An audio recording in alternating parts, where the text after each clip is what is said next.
Hello दोस्तों। आज हम स्वास्थ्य और स्वच्छता चैप्टर का पार्ट नंबर 2 पढ़ेंगे। पार्ट नंबर 1 हमने पहले से ही अपने चैनल पर डाल रखा है। इसमें जितने भी क्वेश्चन हैं सभी ईवीएस के हैं और एनसीईआरटी बेस्ड क्वेश्चन हैं। सारे क्वेश्चन प्रीवियस ईयर में पूछे गए हैं। स्वास्थ्य और स्वच्छता एक इम्पॉर्टेंट टॉपिक है, इसलिए हम लोग इसको कई पार्ट में पूरा करेंगे। तो जितने भी क्वेश्चन है काफ़ी इम्पॉर्टेंट है, आप लोग ध्यान से पढ़िएगा। तो चलिए वीडियो को शुरू करते हैं। पहला क्वेश्चन है, रेफ्रिजरेटर में खाने पीने की चीज़ें लंबे समय तक खराब नहीं होती क्योंकि। देखिए हम लोग क्या करते हैं, खाने पीने की चीज़ें जो होती है उसको रेफ्रिजरेटर में हम लोग रख देते हैं, काफ़ी लंबे समय तक वो खराब नहीं होती। इसका क्या कारण है? तो ऑप्शन देख लेते हैं। इसका तापमान कम होता है जिससे खाने पीने की चीज़ों की नमी बढ़ जाती है। इसका तापमान कम होता है जिससे खाने पीने की चीज़ों की नमी कम हो जाती है। इसका तापमान कम होता है जिससे जीवाणु निष्क्रिय हो जाते हैं। इसका तापमान कम होता है जिससे जीवाणु नष्ट हो जाते हैं। तो देखिए जीवाणु जल्दी नष्ट नहीं होते हैं, इनको हम लोग कितना भी ठंडा कर दें या फिर कितना भी गर्म कर दें ये जल्दी नष्ट नहीं होते हैं। तो ऑप्शन नंबर 4 आपका गलत हो गया। ऑप्शन नंबर 2 आपका है कि इसका तापमान कम होता है जिससे रोगाणु जीवाणु निष्क्रिय हो जाते हैं। तो ये आपका ऑप्शन नंबर 2 सही है, क्योंकि ये सही बात है कि जब भी हम लोग रेफ्रिजरेटर में कोई चीज़ रखते हैं तो जीवाणु और बैक्टीरिया कुछ टाइम के लिए निष्क्रिय हो जाते हैं, जिससे वो हमारे खाद्य पदार्थों को नुकसान नहीं करते हैं। नेक्स्ट क्वेश्चन देख लेते हैं। निम्नलिखित में से कौन सा पोषक तत्व प्रदान नहीं करता किंतु फिर भी हमारे भोजन का अभिन्न घटक है? ऑप्शन देख लेते हैं। प्रोटीन, विटामिन, जल, रुक्षांश। देखिए प्रोटीन जो होता है वो हमारे शरीर के निर्माण में मदद करता है। विटामिन जो होता है वह हमारे शरीर में रोगों से रक्षा करता है। जल जो होता है वह उपापचयी क्रियाओं जैसे मेटाबॉलिक प्रोसेस हो गया उसमें काम करता है।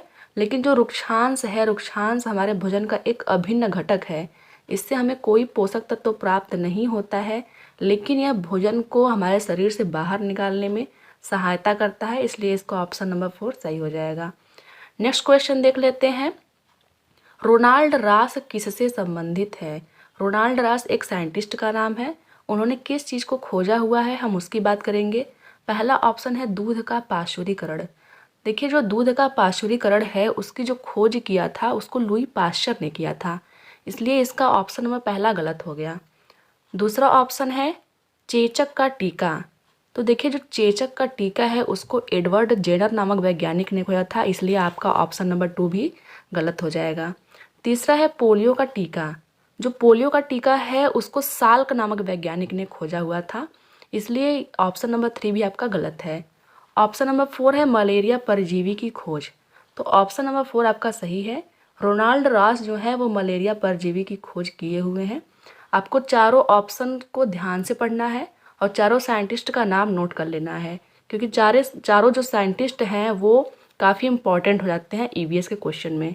नेक्स्ट क्वेश्चन देख लेते हैं। अचार रखने से पूर्व कांच के जार एवं बोतल में से नमी हटाने के लिए क्या किया जाता है? देखिए जब भी हमारे घरों में अचार बनता है तो हम लोग उसको कांच के जार या बोतल में रखते हैं। तो रखने से पहले हम लोग क्या करते हैं, साबुन से अच्छी तरह धोया जाता है। ये बात सही है कि हम लोग साबुन से अच्छी तरह से धोते हैं, लेकिन रखने के लिए हम लोग क्या करते हैं, धूप में अच्छी तरह सुखाया जाता है। जो हम लोग का अचार का जो डिब्बा होता है उसको सबसे पहले हम लोग धूप में अच्छे से सुखाते हैं ताकि उसकी नमी निकल जाए, जिससे हमारा अचार जो है वो ख़राब ना हो। तो क्वेश्चन नंबर 4 का आपका ऑप्शन नंबर 2 सही हो गया।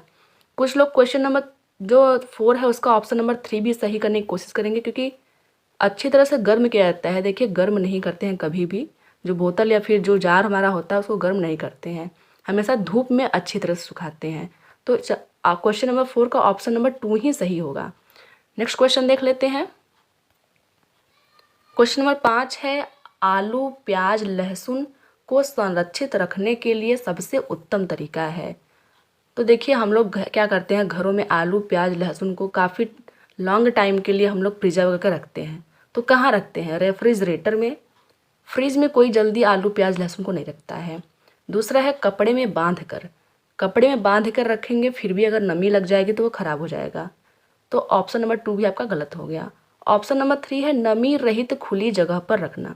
ऑप्शन नंबर 3 आपका सही हो जाएगा, क्योंकि जब भी हम लोग आलू प्याज लहसुन की बात करते हैं तो उसको नमी रहित स्थान पे हम लोग रखते हैं। चौथा ऑप्शन देख लेते हैं, सुखाकर एवं भूनकर। सुखा के रखेंगे तब तो ठीक है, लेकिन अगर भून कर रख देंगे तो वो आपका ख़राब हो जाएगा।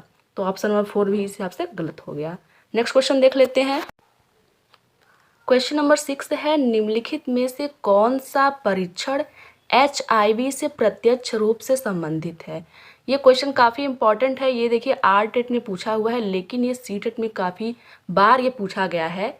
तो HIV से जो संबंधित है वो है अलीसा टेस्ट। अलीसा जो टेस्ट है वो हमेशा HIV से संबंधित होता है। ऑप्शन नंबर 1 की बात करें विडाल टेस्ट, तो जो विडाल टेस्ट है वो टाइफाइड रोग का पता लगाने के लिए विडाल टेस्ट होता है। तो आप लोग इसको भी ध्यान रखे रहिएगा। विडाल टेस्ट टाइफाइड के लिए और अलीसा टेस्ट आपके HIV के लिए। तो क्वेश्चन नंबर 6 का ऑप्शन नंबर 4 सही हो जाएगा। नेक्स्ट क्वेश्चन देख लेते हैं। क्वेश्चन नंबर 7 क्या कह रहा है, भारत में पल्स पोलियो टीकाकरण कार्यक्रम कब आरंभ किया गया। देखिए जो भारत में जो पल्स पोलियो टीकाकरण कार्यक्रम था वो 1995 में शुरू किया गया था। तो इसको हम लोग याद कर लेंगे। क्वेश्चन नंबर 7 का ऑप्शन नंबर 3 सही हो जाएगा। 1995 में ये शुरू किया गया था। नेक्स्ट क्वेश्चन देख लेते हैं, मलेरिया रोग किसके कारण होता है। तो हमने मलेरिया वाले चैप्टर में पढ़ा हुआ है कि जो मलेरिया है वो प्लाज्मोडियम फाल्सीपेरम नामक प्रोटोजोआ से होता है। जो मलेरिया रोग होता है वो प्रोटोजोआ के कारण होता है, जिसका नाम है प्लाज्मोडियम फाल्सीपेरम। मलेरिया रोग में सिनकोना के वृक्ष से एक दवा प्राप्त होती है जिसको हम लोग कहते हैं क्लोरोक्वीन, उसका यूज करते हैं। तो क्वेश्चन नंबर 8 का ऑप्शन नंबर पहला सही हो गया। नेक्स्ट क्वेश्चन देख लेते हैं, यदि एक अध्यापक आलू, चावल, ब्रेड व शक्कर के उदाहरणों का सहारा लेता है तो वह क्या पढ़ाना चाहता है। देखिए अगर कोई अध्यापक है आलू, चावल, ब्रेड व शक्कर का अगर एग्जाम्पल दे रहा है तो इसका मतलब है कि वो कार्बोहाइड्रेट के बारे में पढ़ाना चाहता है। क्यों? क्योंकि जो आलू होता है उससे हमें कार्बोहाइड्रेट प्राप्त होता है, चावल से भी और ब्रेड और शक्कर से भी हमें कार्बोहाइड्रेट ही प्राप्त होता है। तो इस हिसाब से आपका क्वेश्चन नंबर 9 का ऑप्शन नंबर 2 सही हो जाएगा। नेक्स्ट क्वेश्चन देख लेते हैं, कुनैन नामक दवा प्राप्त होती है। देखिए कुनैन एक दवा का नाम है जो कि कहाँ से प्राप्त होती है। ऑप्शन देख लेते हैं, नीलगिरी के पौधे से, एकोनाइट के पौधे से, सिनकोना के पौधे से, जलीय पौधे से। तो जो कुनैन नामक दवा है वो मलेरिया के उपचार में यूज़ होता है। ये जो होता है आपका सिनकोना के पौधे से प्राप्त होता है। तो क्वेश्चन नंबर 10 का ऑप्शन नंबर 3 आपका सही हो जाएगा।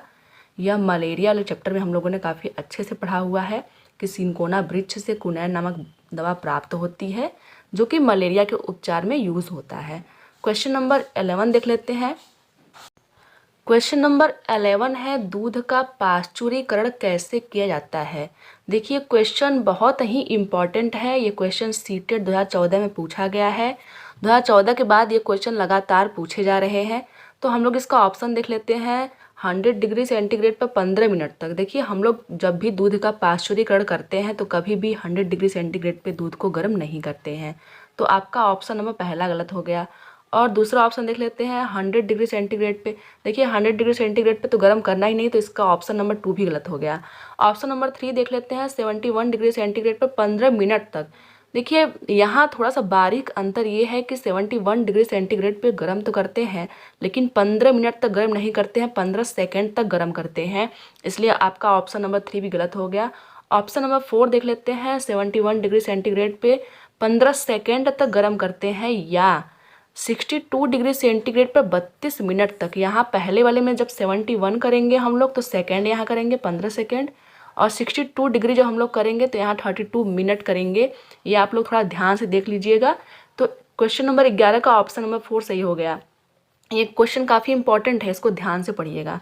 नेक्स्ट देख लेते हैं, मीरा और दिव्या छोटी लड़कियां हैं। मीरा समोसे, ककलेट और डबल रोटी खाना पसंद करती है जबकि दिव्या ऐसा भोजन पसंद करती है जो लौह युक्त तत्वों की कमी होती है। मीरा और दिव्या को निम्नलिखित बीमारियों में से कौन सी बीमारी क्रमशः हो सकती है। देखिए क्वेश्चन कह रहा है कि 2 लड़कियां हैं जिसमें से एक लड़की को समोसे, ककलेट, डबल रोटी खाना पसंद है। तो समोसे, ककलेट और डबल रोटी जो भी खाएगा उसको मोटापा होगा। तो मतलब पहली जो लड़की है मीरा उसको मोटापा होगा। तो ऑप्शन नंबर पहला में है एनीमिया, तो ये क्वेश्चन आपका ऑप्शन नहीं हो सकता है। ऑप्शन नंबर 2 और 3 में मोटापा है तो हम दोनों को देखेंगे। दूसरी लड़की क्या करे, दिव्या जो है वो भोजन ऐसा पसंद करती है जिसमें लौह तत्वों की कमी है। अब लौह तत्वों की कमी है तो उसको स्कर्वी नहीं होगा, क्योंकि स्कर्वी जो होता है वो विटामिन सी की कमी से होता है। इसलिए जो लौह तत्वों की कमी है उससे एनीमिया नामक रोग होगा, जिससे हमारा ऑप्शन नंबर 2 सही हो जाएगा। तो क्वेश्चन नंबर 12 का ऑप्शन नंबर 2 सही है। नेक्स्ट क्वेश्चन देख लेते हैं। विटामिन ऐसे पदार्थ हैं जो स्वस्थ रहने के लिए दवाई के रूप में लिए जाते हैं, पेशियों का विकास करके हमें ताकतवर बनाते हैं, हरिताजन्य रोगों से बचाव के लिए थोड़ी मात्रा में आवश्यक है, हमारी उपापचय दर बढ़ाकर भार में कमी लाते हैं। देखिए, जो विटामिन्स होते हैं वो कभी भी हमें पेशियों का हमारे विकास नहीं करते हैं, क्योंकि पेशियों का विकास करने का जो काम है वो प्रोटीन करते हैं। ये हमें स्वस्थ रहने के लिए भी दवाई के रूप में कार्य नहीं करते हैं, कभी भी ये दवाई के रूप में कार्य नहीं करते हैं। तो ऑप्शन नंबर आपका पहला भी गलत हो गया। ऑप्शन नंबर 3 आपका सही है, क्योंकि ये क्या करते हैं, रोगों से बचाव करते हैं। जैसे जब विटामिन ए की कमी होती है तो रतौंधी हो जाती है, विटामिन बी की कमी से बेरी बेरी हो जाती है। ये क्या करते हैं, रोगों से बचाव ही कर रहे हैं। तो विटामिन जो है वो हमारा क्या करते हैं, रोगों से बचाव करते हैं, इसलिए आपका ऑप्शन नंबर 3 सही हो गया। नेक्स्ट क्वेश्चन नंबर 14 का है, रक्त की जांच द्वारा किसकी उपस्थिति से मलेरिया की पहचान होती है। ऑप्शन है रक्त में क्षतिग्रस्त यकृत कोशिकाएं। देखिए, जब भी मलेरिया की बात करते हैं तो उसका यकृत कोशिकाओं से कोई मतलब नहीं है, तो ऑप्शन नंबर पहला आपका गलत हो गया। रक्त में मच्छर के लार्वे, मच्छर का जो लार्वा होता है वो रक्त में नहीं होता है, इसलिए ऑप्शन नंबर 2 भी आपका गलत हो गया। तीसरा ऑप्शन है लाल रक्त कोशिकाओं में मच्छर के अंडे। मच्छर के जो अंडे होते हैं वो बाहर होते हैं, कूड़े करकट पे होते हैं, कभी भी रक्त के अंदर मच्छर के अंडे नहीं होते हैं, ये आप लोग ध्यान रखिएगा। तो ऑप्शन नंबर 3 भी आपका गलत हो गया। चौथा है लाल रक्त कोशिकाओं में मलेरिया परजीवी प्लाज्मोडियम। देखिए, जो प्लाज्मोडियम है एक प्रोटोजोआ से जनित बीमारी है। मलेरिया हम लोग याद रखेंगे ना ही जीवाणु से होता है और ना ही विषाणु से। मलेरिया जो रोग होता है वो प्रोटोजोआ से होने वाला रोग है। उसमें क्या होता है, प्लाज्मोडियम फाल्सीपेरम नामक प्रोटोजोआ होता है जो कि हमें इफेक्ट करता है। तो क्वेश्चन नंबर 14 का ऑप्शन नंबर 4 सही हो गया। नेक्स्ट देख लेते हैं, विटामिन ए की कमी से होने वाला रोग कौन सा है। ये क्वेश्चन काफ़ी इजी है लेकिन बार बार एग्जाम में पूछता है, जैसे सीटेट जून 2011 में पूछ चुका है। तो विटामिन ए की कमी से कौन सा रोग होता है, हम सभी जानते हैं विटामिन ए की कमी से रतौंधी रोग होता है। इसमें दिखना, जो आँखों की जो प्रॉब्लम होती है वो हो जाती है। ऑप्शन 1 की बात करते हैं तो विटामिन डी की कमी से रिकेट्स होता है, रिकेट्स विटामिन डी की कमी से होता है। स्कर्वी की बात करें तो स्कर्वी विटामिन सी की कमी से होता है। और बेरी बेरी की बात करें तो विटामिन बी से ये होता है। ये तो था आज का वीडियो आपको कैसा लगा ज़रूर बताइएगा, और आपने कितने मार्क्स गेन किए हैं वो कमेंट बॉक्स में हमें ज़रूर बताइएगा। धन्यवाद।